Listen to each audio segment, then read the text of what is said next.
Well, good evening and welcome to the SABC special election broadcast. I am Tabi Sositole and we're coming live to you from NROC, or the National Results Operations Center. This is at the IEC's National Results Operations Center, as I said, in Pretoria. Well, tomorrow at this time in the evening, there'll be just about an hour and a half to go before the polls close. In tonight's show, we report on the readiness of some of the regions that will be hosting the elections. We'll be crossing to KwaZulu Natal, where we speak to Blaine Herman, one of our reporters there. He'll be crossing to his own crew on the ground. I think they'll be covering Ulundi or Wamashu with some of his reporters. We'll also go to the Gauteng province.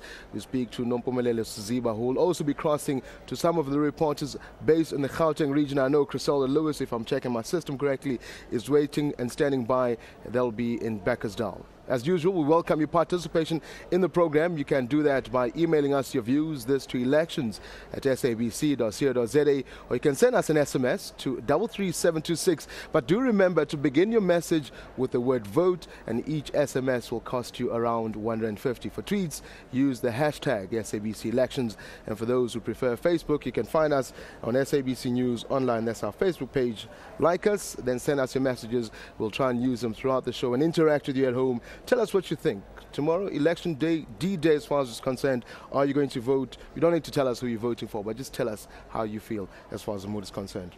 In fact, now we go to Durban. The IEC in KwaZulu Natal has had a deal, in fact, to deal with a number of issues during the special voting process in KZN. Today, we speak to Blaine Herman at the IEC Results Center in Durban to give us a bit more detail. Blaine, good evening. Welcome to the show.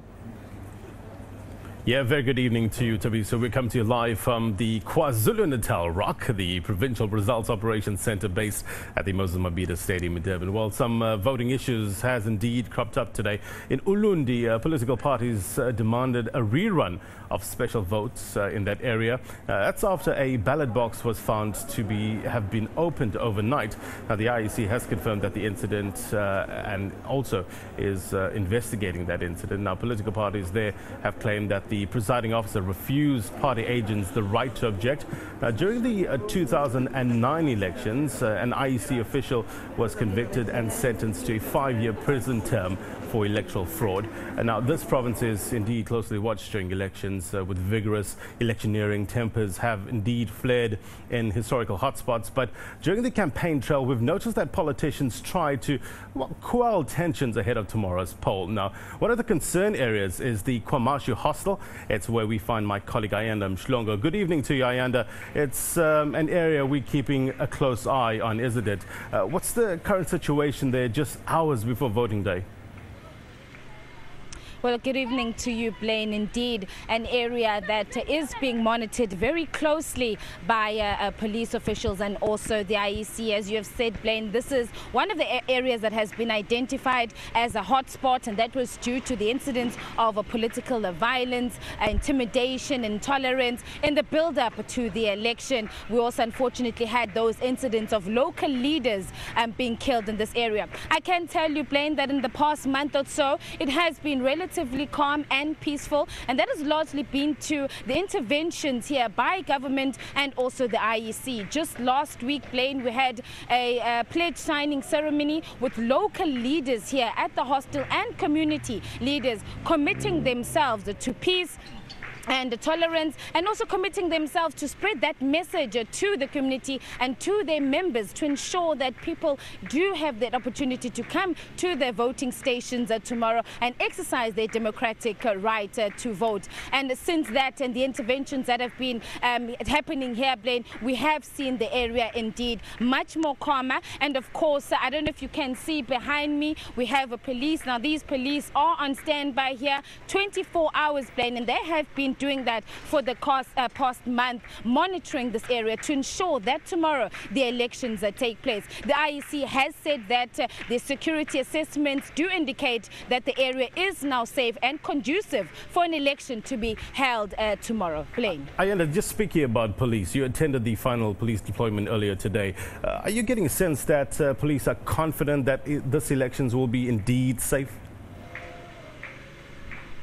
Well, definitely, Blaine, yes. So this morning, 17,000 police that we have been talking about since we started our broadcast were deployed to the various areas across the province of KwaZulu Natal. As I have indicated, KwaMashu being one of those hotspots, another being in Wembezi and Escort. Those areas receiving more police contingents due to, of course, the volatility in those areas. But across the areas, Blaine, the police are saying that they are confident. They have studied and had a security assessment of the various areas and deployed police, depending according to the reports that they have been given. They're saying that they have been adequately resourced, and that the police will be able to carry on their duties. From the police side, Blaine, they have said, the police officials rather, they have said that they are ready and they will ensure that the elections tomorrow are safe. You know, we've heard reports about a torching of a community hall in the Umhlatuze area that was happened earlier today or earlier parts of this morning. Do you have any information on that? What's the latest? Well, yes, Blaine, unfortunately, that was one of those unfortunate incidents this morning. The Mandlazini Community Hall, which is also a voting station, was torched. We understand that over 50 people have been arrested in that incident. Now, of course, during that fire, IEC material, some of the voting booths and other material that were inside that station were obviously destroyed. And what the IEC has done now, Blaine, is that tomorrow, just a few meters away from that polling station, they will have set up a tent, and what they have done is also now to go out and inform the local community of that change, so that voters will now be able to go to that tent. Also, of course, Blaine, due to that incident, police are monitoring the area as of today, and of course they will continue throughout the night, Blaine, also giving forward that information to the IEC. But the IEC has said that with the interventions that they've put in place, they are confident that they will be able to hold an election tomorrow. Yeah, Ayanda, thank you very much indeed for that update. Now, indeed, the IEC has a big job on their hands. The 5th national and provincial elections comes with many challenges. Just imagine arranging that every single South African of voting age who wants to actually vote be able to do so in the same way all in one day. Now, that's if you don't include special and overseas votes. And that's done countrywide. Well, you know, many would say that is indeed impressive. Now, the IEC's Mawethu Mosri has been dealing with this for many years, and he joins me now live. Mr. Mosri, thank you very much indeed for your time. Let's just pick up where Ayanda was left off in terms of the Umhlatuze area, the incident there. What do you know? Has the IEC confirmed that? We do know that Ward 4 in Umhlatuze has a problem of protest, whether it's community protest or service delivery protest, and we also do know that a voting station was torched there, and we've had to put contingency plans in place to ensure that the same voting venue operates tomorrow morning. As to the details of the protest, we do not have that. But we do know that the police have gone in the area, they have stabilized the area. From about midday today, we were able to continue with special votes in that area and concluded them at about 1700 hours. You know, these protests that's been happening, we heard some happen yesterday. With hours before the elections, does it actually blemish the image of these elections? Not necessarily the image of these elections, but it is concerning in that people are resorting to blackmail and holding this very important electoral democracy process to ransom in one way or the other. Yet they are not likely to get the services or the request or the demands they are making out of the local government or other authorities that they're dealing with. I think it's good enough that they're raising the issues. It's good enough that they are protesting, but we need to be dealing with the election. And through the exercise of our ballot and our vote, we actually impact on the future delivery on these things. Wish you best of luck. That's where I'll have to leave it. I'm sure we'll talk more about this tomorrow. Mawethu Mosri from the IEC, thank you very much indeed for your time. Our special edition broadcast from the KwaZulu Natal continues tomorrow. Stay tuned to SABC News for more about this province. For now, it's back to the capital. Thank you very much there, Blaine, speaking to us from from KZN Moses Mabhida Stadium. That's the IEC Centre. It seems that we're going to go straight to Nompu Siziba in our Gauteng office. There seems to be an issue with one of our journalists in Beaconsdal. Griselda Lewis is on the ground there, but Nompu is going to tell us a bit more exactly what's happening. Nompu, what is the latest from Gauteng? Are there issues from where our journalists are currently working from? Good evening, Tabi. So yes, obviously there is quite a bit going on. We'll be bringing you events as they unfold here in Gauteng. With just hours to go before the polls open, it's all systems go here in Johannesburg. The past 2 days have seen special votes being cast across the country, mostly without incident. But police are investigating irregularities at some voting stations. Several unregistered voters were found to have cast their ballots at a polling station in the Eastern Cape. And in the East Rand, police found voting material, including ballot papers, at a party agent's home. Now to one of the hotspots, Beaconsdal, where residents say they feel intimidated by the presence of the army and police. It's been quiet but tense today with special votes going ahead without incident. Joining us now from Beaconsdal is our reporter, Griselda Lewis. Griselda, Well, a very good evening to you, Nompu. Well, I can certainly tell you here in Beaconsdal, violence has just started again, while residents have already started burning tyres in the streets and also burning some trees, and have also damaged one of the tents that was supposed to be used for voting tomorrow. It was used to cast some of the special votes today and also yesterday. What the community says, it feels very intimidated, as you rightly said, by the presence of the army. The army is now driving through the streets of Beaconsdal to try and diffuse the tension here, while residents have also thrown stones at several police vehicles and damaged some of them. While the tent was damaged as well, some of the chairs are lying in the middle of the streets. I tell you, the part where I'm broadcasting from at the moment isn't entirely safe. We've really been ducking a lot of the stones that are being thrown from this area here towards the area where the police keep on circling. And I can certainly tell you that if this is the situation this evening, there might be a bit of disruptions in the election tomorrow. Well, the Beaconsdal concerned residents had told us throughout the course of the day, when issues were still very quiet, that they were expecting a peaceful election, that told people to go out and vote, and it basically said that, well, Beaconsdal would deal with their concerns with the ruling party after the election. They are happy with the engagements they've had with government so far. But to tell us a bit more about the current situation and the sudden turn into violence at this stage is Ketani Boniswa, who's with the concerned residents of this area. Ketani, a very good evening to you. Violence again starting to flare up in Beaconsdal this evening. What's going on? Yes, good evening, Griselda. What I can tell you is that the Greater Western Area Concerned resident had a meeting that took the resolution with the community to say there must be a peaceful election tomorrow in Beaconsdal. But now the resolution was very much questionable, particularly by the born-free generation that says we are not going to vote because of we are not registered. And we are right not to register because of we did not register because of the unpleasant insinuation by the premier of this province.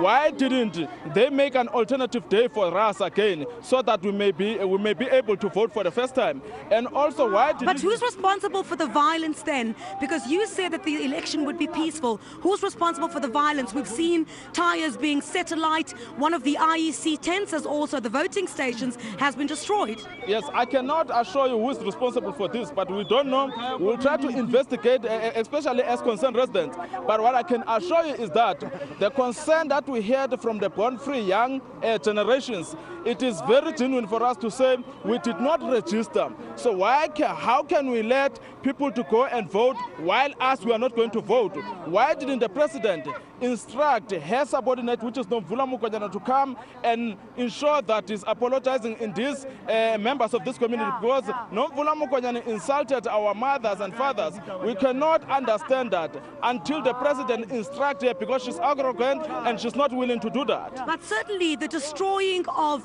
voting stations, the burning of tyres will then lead to people not going to vote tomorrow, which will then turn into another situation that we saw during the registration period. Several of the people we certainly spoke to said they couldn't register because they felt intimidated.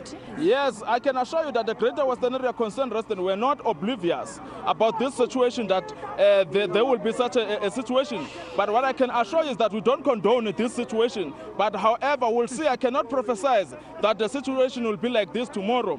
Ketani, also the issue relating to the army. You've also expressed concern about the fact that the army is in the area and that you're feeling intimidated. The residents are not happy about that. Yes, the army has just came in Bekkersdal with a rotten attitude, because we heard that yesterday there was they were terrorizing members of this community at the street yesterday night. So the members of this community are also unhappy with them, to say, why are they coming here to claim that they stabilized the situation? Why they terrorize this community as well? So they are very much unhappy with them. It is a wrong decision by the president to do something like that in this community. So you cannot guarantee a peaceful election at all? I cannot, from my look of things, I cannot guarantee a peaceful election tomorrow. But certainly, as you can see, if we could get out of the shot here a bit, some of the stones that are being carried here as well, these are some of the stones that are being thrown at the police, and certainly it's a situation that might turn out of control. I did not hear you thoroughly. Can you please repeat the question? I was saying, certainly the stones that we're seeing here, we're hearing the singing, everybody seems to be armed with any object that they can get their hands on. Yes, mostly these guys, I can assure you that when they hear shootings, they become crazy. I don't know what kind of generation are they, but what I can assure you is that it is because of the anger that I just told you previously, that they are not going to vote because of they are not registered. So how can they let anyone to go and vote? Because of it was the resolution that was taken previously. Why can they not continue with such a resolution? But certainly the community listens to you. You're saying to me that you're a representative of the community. When you held a meeting just a few minutes ago, you concluded that everybody will go and vote. It will be a peaceful election, and certainly if you would go out to the community and tell them to stop the violence, wouldn't that happen? I'm scared of one thing, that this that thing that you are asking me, it is not going to change the feeling of these born-free generations unless they get registered again. But I can assure you that we've got a good engagement with the community, and the resolutions are genuine. But however, we were oblivious, and as I said, that there will be such a situation. All right, thank you very much for your time there. Ketani Boniswa was representing the concerned residents. I must apologize to the viewers. It's quite an unusual situation here in Bekkersdal as people keep walking in front of the camera as well. Most of them are armed with stones at the moment, which they keep throwing at the police. So we must apologize for that, but certainly we'll monitor the events here in Bekkersdal. More tires are being burnt in the street, and whether the election will continue peacefully tomorrow really remains to be seen. Back to you in the studio. Thanks very much, Griselda. That was our reporter, Griselda Lewis, reporting from Bekkersdal. Well, that's it from Johannesburg for now. We'll be back tomorrow with updates from across the province, where all polling stations are expected to be open at 7 a.m.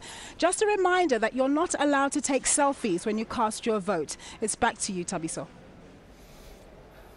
Thank you very much there, Nompumelele and Griselda. Hope you stay safe, and we will be crossing to Griselda hopefully throughout the evening if the matches intensify. SABC News obviously bringing you all the corners of the country covered.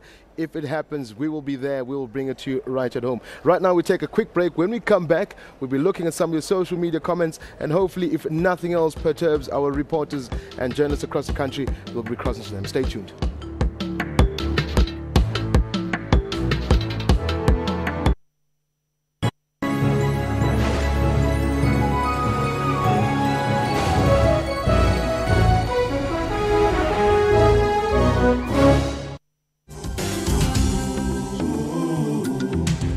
I am Uhuru Muilwa, Deputy Speaker of the Gauteng Provincial Legislature, also the champion of the Citizen Responsibility Campaign on behalf of the Gauteng Speakers Forum. Let us celebrate our 20 years of democracy and vote on May 7, 2014. We are proud of our democracy, confident of our future. My vote is my responsibility.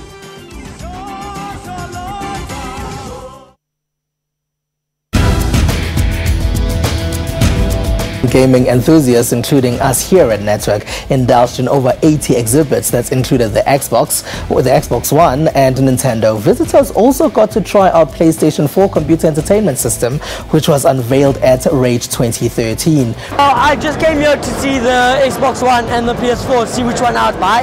If you have close to 400,000 Rand to spare, then you can buy the new UHD TV set. Samsung has launched cheaper models, but cheaper doesn't necessarily mean cheap. South Africa has just received the country's first surgical robot, but the robot isn't quite taking over from your surgeon just yet. That's Network, Sundays, 7:30 p.m. on SABC News. SABC News. We report, contextualize and present news and current affairs honestly, fairly and fully. We consider it a duty to provide consistent, relevant, useful and top quality information and analysis. Our mission is to provide credible, accurate and interesting news programming, bringing news into everyone's homes in everyone's languages. Thank you, South Africa, for relying on SABC News for quality news output and for making us your #1 source of information. SABC News, Africa's news leader. SABC, sharing 20 years of inspiration.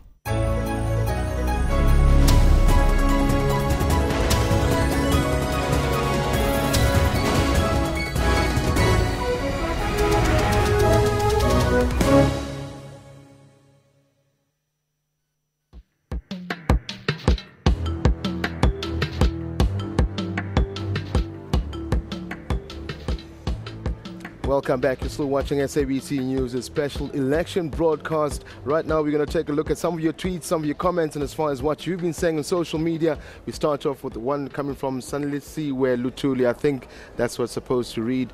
Yes, we are ready, and she's obviously coming from KwaZulu Natal. Another tweet coming from Nomti, he says, or she says rather, I know GP is ready. We are doing it for Tata. Hashtag SABC elections. That's how we've been asking you to get in touch with us. This one comes from Sisanda Dwabayo saying, our people do not fight so hard for our freedom for us to be neglected. I hope people come out in numbers to have their say tomorrow. And remember, election polls open at around 5 a.m. tomorrow. And these are some of the people, obviously, that will be going out to cast their ballots for their, well, preferred parties. I think we have a couple more tweets. In fact, I've got some right here on my laptop on this side of the table. One coming in from Mazondi, and she says, this is now following up on Criselda Lewis's crossing out in Berkersdal, and she says Berkersdal people are just childish. Why didn't they register to vote and then vote for whichever party? She carries on saying they've seen that the Premier was not apologizing, so why not vote for the DA rather, so that they can be heard in as far as the Berkersdal situation is concerned. David Gounden from Durban says, all ready to make my mark. Just remember, if you do not vote, you cannot complain, so make your vote count. Speaking to us via our hashtag SABC elections. Do send those comments in. You can also find us on SABC News Online, our Facebook page, hashtag SABC elections, as most of these people have been doing. We'll try and read your tweets out. Now, as part of, well, this is probably the most fun part of this show. Time now to look back in history on this day. 20 years ago, the then President-elect Nelson Mandela announced the first democratically elected cabinet. This cabinet was tasked to bring the 1994 miracle to life, basically. Mr. Mandela chose to have 2 deputies, which was another very first for South Africa. This report was broadcast on SABC News on the 6th of May, 1994. ANC Chairman Thabo Mbeki as his first Deputy President, and Mr. F.W. de Klerk is the second Deputy President. The cabinet appointments are Minister of Justice, Mr. Dalla Omar, Minister of Defence, Mr. Joe Modise, Minister of Police Services, Mr. Sidney Mafumadi, Minister of Education, Arts and Culture, Mr. Sibusiso Bengu, Minister of Trade and Industry, Mr. Trevor Manuel, Minister of Foreign Affairs, Mr. Alfred Nzo, Minister of Labour, Mr. Tito Mboweni, Minister of Foreign Affairs, Minister of Transport, Mr. Mac Maharaj.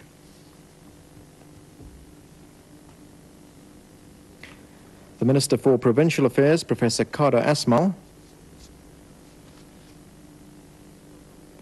The Minister of Public Enterprises, Ms. Stella Sikau, and the Minister of Public Services Administration, Zola Skweyiya. The Minister of Public Works, Mr. Jeff Radebe, and the Minister of Correctional Services, Mr. Ahmed Kathrada. the Minister of Housing and Welfare, Mr. Joe Slovo, and the Minister without portfolio, Mr. Jay Naidu. It's always interesting watching those photos and seeing what most of our politicians look like back in the day. Unfortunately, that's all from us for now. You catch the English news, which follow at 7 o'clock. Remember, tomorrow, rise and shine, go and make your mark. Vote for the party that you want to see leading your country and your future forward. From me, you have yourself a good evening. See you again tomorrow morning on SABC News Channel 404 alongside Leanne Manners, bringing you what's coming up on the elections. Cheers.